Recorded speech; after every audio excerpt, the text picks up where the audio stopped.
Collier and Stewart, not only two of the biggest names in the WNBA, they're also both UConn graduates. Collier, class of 2019, and Stewart, class of 2016. Brianna Stewart just dropped a bombshell that nobody saw coming. After 17 months of brutal standoffs, fiery accusations, and threats to sit out the entire season, the WNBA players are suddenly changing their tune. The same voices that screamed, "Pay us what you owe," are now admitting there's finally movement, finally traction. But here's what they're not telling you. Behind closed doors, cracks are forming. Players are turning on their own leadership, calling them greedy and selfish. The owners are sitting back watching the chaos unfold because they know time is running out. The 2026 season hangs by a thread, and someone just blinked. The question is, who really won this war? Stay with us as we expose what's really happening behind the negotiation table. The 18-month war, nobody won. October 2024 on the New York Liberty just won the championship. The New York Liberty became champions for the first time in the organization's history. Brianna Stewart and Nafisa Collier are celebrating. Confetti is falling. The trophy is shining. Then boom, the WNBPA drops the bomb. They're opting out of the CBA. Not in 2027 when it expires. Right now, they want what they call a transformational deal. The rhetoric was big and massive. They talked about claiming their rightful share, about the business they built, about not settling for scraps anymore. Union President Nneka Agwumika went on record saying this was about respect, about finally getting what they deserved. The players felt invincible. They had just delivered the most exciting season in league history. Television ratings were through the roof. Arenas were packed. The momentum was real. This wasn't just talk. They believed they held all the cards. But here's where the confidence turned into chaos. First one, October 31st, 2024. They said a deal needed to be done by then or else. That deadline came and went. Nothing. Second deadline, January 9th, 2025. Same story. The owners didn't flinch. They didn't panic. They just waited. Fast forward to February 2026. We're past 2 deadlines. The season is supposed to start on May 8th. That's less than 3 months away. Training camps are supposed to open in April. Teams can't make moves. Coaches can't build rosters. 80% of players in the league are free agents.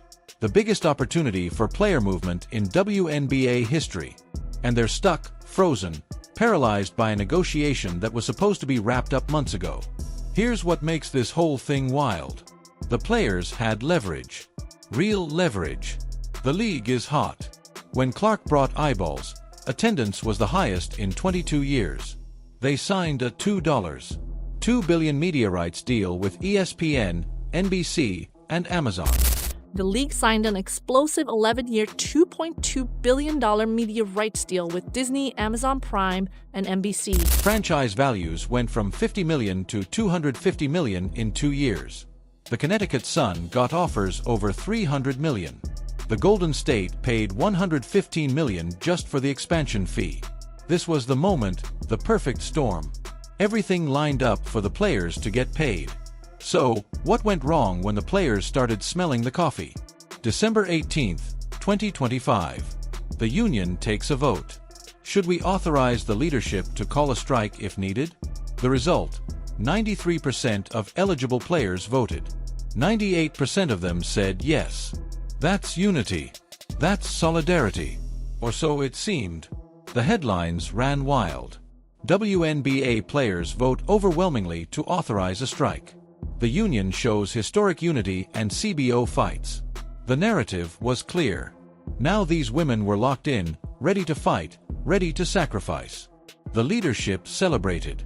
Social media exploded with support. Fans rallied behind the players. It looked like the owners were staring down a unified front that wouldn't break. But behind closed doors, cracks were forming. Players were starting to ask questions. Uncomfortable questions like, what happens if we actually sit out? What happens to our careers, our endorsements, our futures? Then something shifted. ESPN went to Athletes Unlimited in February. They talked to 12 WNBA players. Anonymous interviews. Players weren't on the same page at all. One player said, "I feel like we're asking for a lot. I know we deserve it, but at the same time, it's kind of like we're getting greedy." Greedy, that's the word. Watch. A player is someone in the union calling the union greedy. Think about that for a second. This isn't some media member trying to stir up drama. This isn't an owner planting a story. Local revenue, on the other hand, from tickets to parking to concessions to local media rights, are kept with each individual team. This is a player who voted to authorize a strike, who stood with the union publicly, now questioning whether they've gone too far.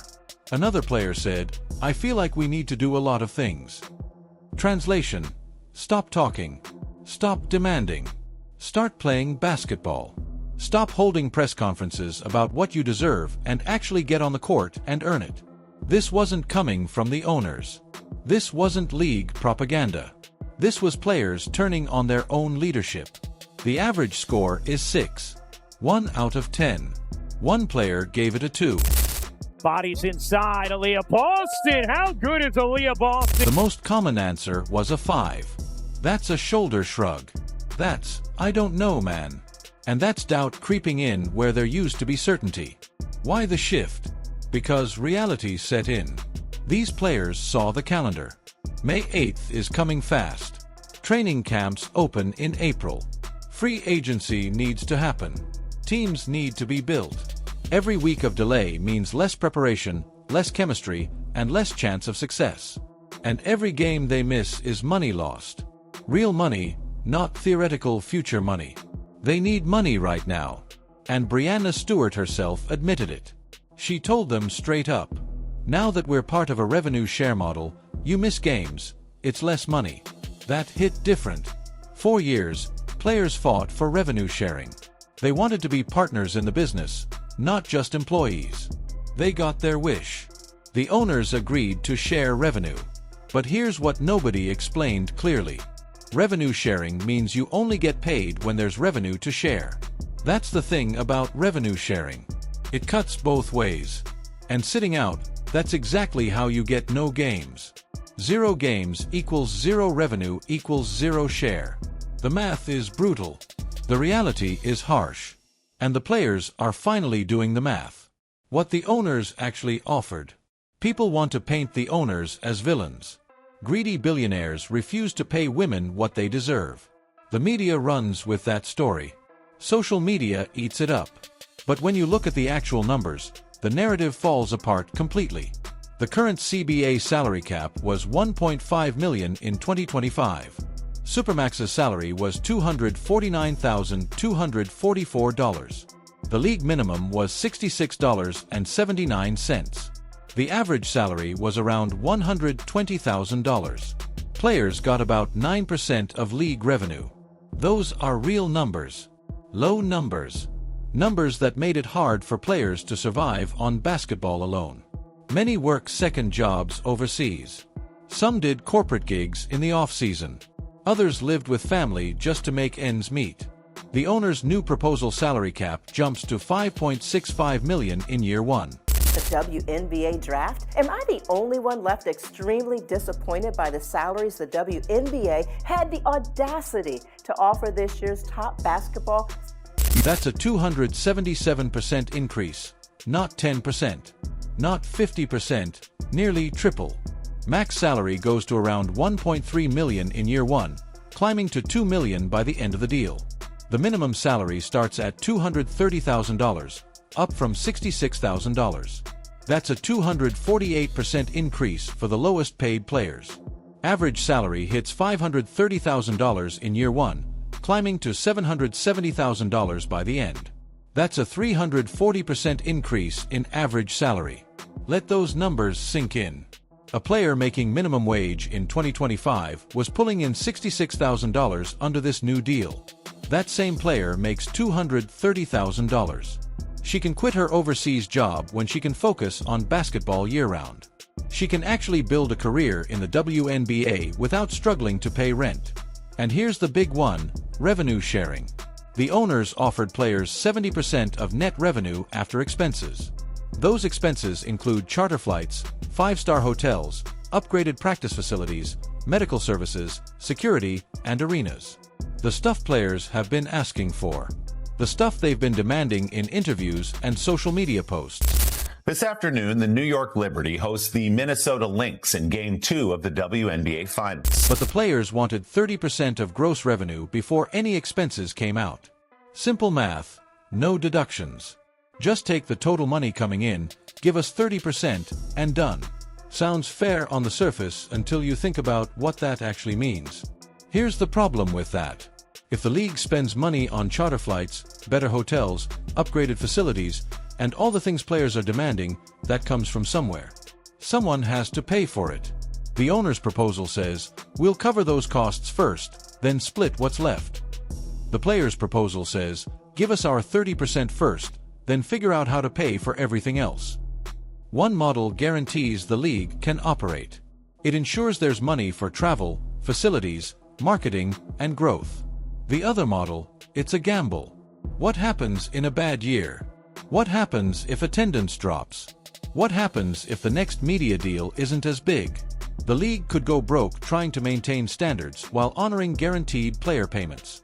The owners aren't being cheap. They're being smart. They're protecting the business so it can survive long enough for everyone to benefit. The owners see it as basic business sense. And that gap, that's why we're still stuck. The leadership crisis. Nafisa Collier and Brianna Stewart are vice presidents of the WNBPA. They're also the co-founders of Unrivaled, a 3-on-3 league that competes directly with the WNBA.